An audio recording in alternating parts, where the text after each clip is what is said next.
지난 월요일 저희 뉴스쇼에서요. 3일 만에 농협은행 통장에서 1억 2천만 원이 빠져나갔던 피해자의 절절한 사연을 전해드렸습니다. 급기야는 국회 농해수위에서 내일인 27일 농협의 긴급 현안 보고를 받기로 했습니다.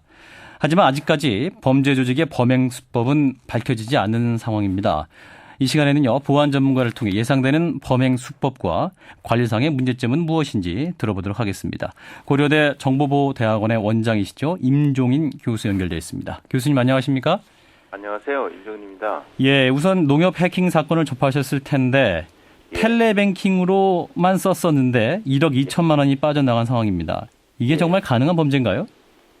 저희도 진짜 오리무중인데, 왜냐면 이분이 인터넷 뱅킹으로 보통 사고가 나는데요. 그렇죠. 예, 텔레뱅킹 같은 경우에는 이런 사고가 처음인데, 지금 텔레뱅킹 같은 경우는 보안 카드가 생략하지 않으면 이게 돈이 나갈 수가 없는 상황인데, 문제는 이 보안 카드가 어떻게 유출되느냐, 거기에 이제 문제에 초점이 있는 것 같습니다. 예. 수사에서도 이 고객한테서 특별한 용의점을 발견하지 못했다고 하니까 지금 현재 재수사가 이루어지는 걸로 알고 있습니다. 예, 그런데 피해자는 보안카드를 사진으로 찍어서 휴대전화에 보관했다거나 PC에 저장한 적도 없고 누군가에게 맡긴 적도 없었답니다. 어떻게 유출됐을까요? 그럼 이 보안카드가? 그러니까 사실은 가까이 있는 사람이 사진을 찍어서 유출하지 않았으면 이 경우는 이제 은행 쪽을 의심해보는 수밖에 없어요, 사실은. 지인이 아니라면 은행이다? 예, 근데 이제 은행에서 보통 유출되는 건 어떻게 하냐면, 요즘 뉴스 보도에도 나오지만 주민증이 참 문제예요. 주민증을 갖다가 쉽게 복제할 수 있거든요. 그래서 가짜 주민증 만드는 법 뉴스에도 막 나오고 그러는데 가짜 주민증을 하나 만들어서 사진 바꿔치기 해가지고 가서 나 보안카드 잃어버렸다 하면은 쉽게 보안카드 재발급해 주거든요. 그래서 혹시 보안카드가 재발급된 건 아닌지 그것도 한번 수사가 이루어져야 된다고 생각합니다. 아, 그러니까 은행에서 이제 보안카드가 재발급됐는지 여부가 또 중요한 쟁점이 될 것 같은 그런 상황이네요. 예, 왜 그러냐면 지금 농협이 제대로 사실을 안 밝히고 있어요.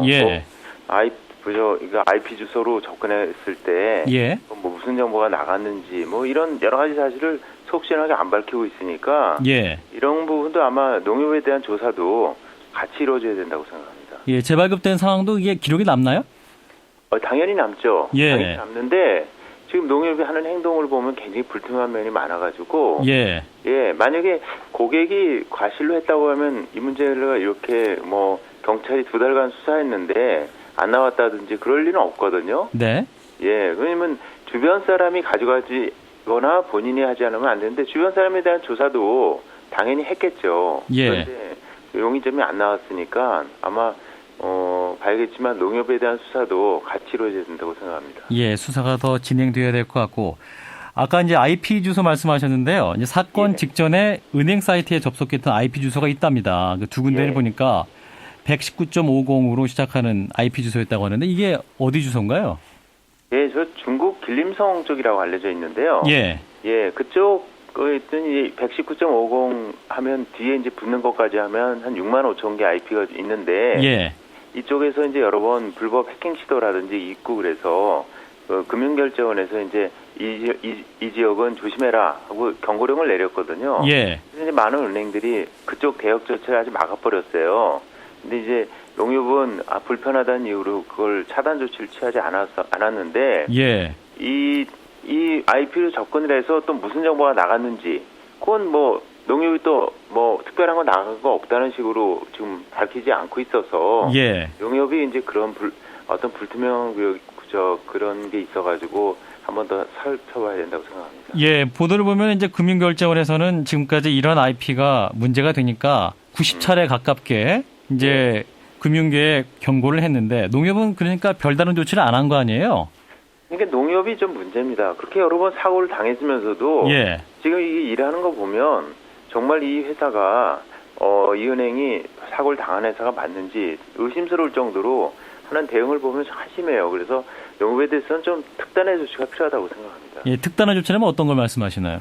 그러니까 저는 사실은 왜 2011년에 그 농협 해킹 사건이 있지 않았습니까? 그때도 그 회장이란 분이 나오셔서 나는 여기 상근회장도 아니니까 잘 모르겠다는 식으로 발뺌해서 국민들의 분노를 자안했는데 네. 적어도 이게 이제 제1금융권, 제2금융권에서 농협이라고 하는 거대 은행이 있다고 하면 예. 뭐 농심을 앞세워가지고 자꾸 자기네들의 이득만 보호하고 그 책임은 다하지 않고 있는데 정말 이 금융기관으로서 여러 가지 권리를 갖다가 제한하는 그런 조치도 필요하다고 생각합니다. 예, 그야말로 서민들의 돈을 가장 많이 갖고 있는 그러한 금융기관인데 예. 정말 관리 감독을 소홀히 하고 있다는 인상을 지울 수가 없고요. 예. 근데 이게 또 문제 제기되고 있는 것은 관리 감독하고 있는 인원수가 턱없이 부족하다. 예. 그래서 일부 전문가들의 말에 따르면 5명 정도가 관리하고 있다 이런 말이거든요. 사실입니까? 그러니까 2011년에 사실은 그 사고가 났을 때 예. 그때도 대부분 업무를 갖다가 다 아웃소싱하고 자체 전담 직원은 한 자릿수다 그래서 말썽이 났거든요. 예. 그 후에 이제 뭐 투자도 많이 하고 뭐 그랬다고 하는데 지금 하고 있는 행동을 보면 그것이 과연 지켜졌는지 그리고 지켜졌다고 해도 사실은 이 질적 보안 있지 않습니까? 예. 숫자만 많다고 중요한 게 아니라 그렇죠. 얼마나 이제 우수한 사람을 많이 썼느냐 그 문제인데 다른 은행들에 비해서 확실히 보안 수준에 있어 문제가 있는 것 같습니다. 예, 외국은행사랑 비교하면 어느 정도 수준입니까? 인원 관리 숫자라든가. 우리나라 같은 경우에 이제 전담 보안 인력은 한 50명 정도 있고요. 예. 나머지는 이제 아웃소싱을 하고 하는데 외국 같은 경우에는 이제 보통 그거보다 몇 배나 많아서 뭐 200명, 300명 정도 수준 되는데 예. 그 이유는 사실은 사고가 생기면 우리 올 초에 그 카드 정보 유출 사건이 있었을 때 그렇죠. 지금 사장들이 나와서 잘못했다고 고개 숙이고 카드 일부 재발급해주고 그리고 뭐 소송 걸어라 이런 식 아닙니까?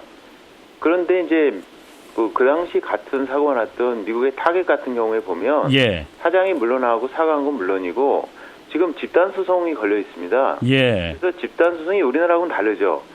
피해를 입은 모든 사람이 같이 배상을 받을 수 있어요. 소송에 참여하지 않아도. 아. 그리고 또 징벌적 배상이 있어가지고 예. 타겟이 만약에 지금 현 소송에서 질 가능성이 큰데 진다면 우리 돈으로 18조를 물어내야 된다고 합니다. 아. 그러니까 뭐 관리를 안 할 수 없는 그런 상황이네요. 그렇죠.